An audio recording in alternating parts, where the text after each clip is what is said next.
President and CEO of First Helium, a Canadian company currently exploring and developing the Worsley Helium project in Alberta. Welcome, Ed. Good afternoon, Marilyn. So, in your recent press release, you've identified several key targets for exploration at the Worsley project. Can you talk about some aspects that make these compelling? Absolutely. So we're focused in on two key areas or two key plays at the Worsley project. The first is the Leduc formation, where we've identified 12 primary drill locations. The first one we'd like to drill this fall is a high impact target for up to 1.5 million barrels of light oil. And then the second is the Blue Ridge formation, where we will be completing and testing a horizontal well. And if this is successful, it will lead to an area development plan that could produce up to 5,000 barrels of oil equivalent per day at 0.8% helium. And just to give you an idea, that approximates roughly 40 to 50% of today's current Canadian helium production. So both of these plays are tremendously scalable and lead to compelling growth for our shareholders. So what then? So you mentioned the large structure that's in the Leduc formation. What's the potential implication of this for the on the project's trajectory? Yeah, of course. So the large anomaly that we've identified on 3D, proprietary 3D seismic, the work we've done suggests that this is a large oil pool of up to 1.5 million barrels potentially. If successful there, we would be able to bring that oil into production within a couple of months, generate cash flow for the company immediately, and just rough math, 1.5 million barrels at anywhere from $40 to $50 current netback. That's a tremendous amount of undiscounted cash flow in the future for the company. If it were helium enriched natural gas, we believe that the pool is analogous to some of the pools that have been explored for and developed on the west part of the play. One in particular that we've looked at produced just under 45 billion cubic feet of gas. And when we do the economics on that gas pool today, it's upwards of $180 million of net present value, 10% discounted value.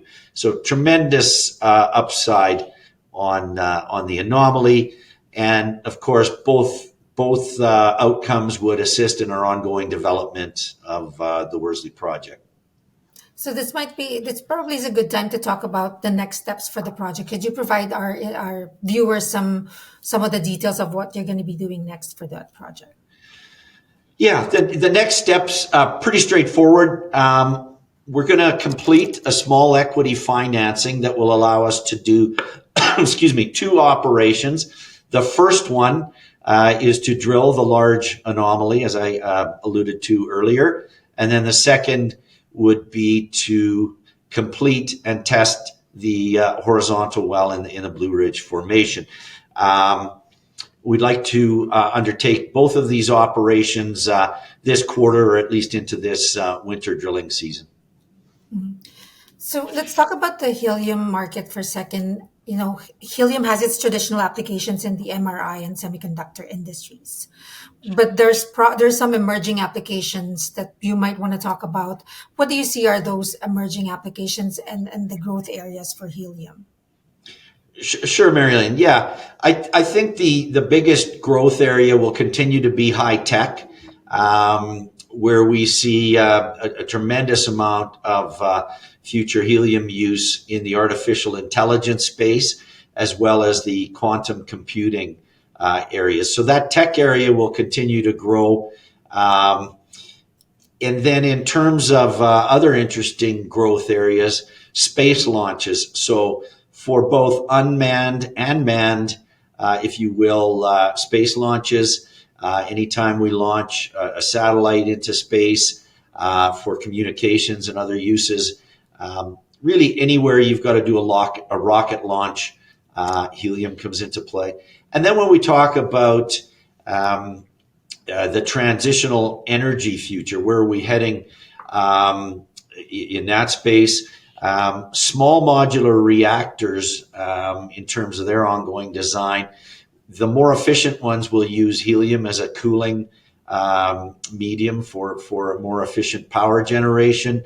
And then to the extent that we need more technology for electronic vehicles and other electronic equipment to aid in the in the green transition, if you will.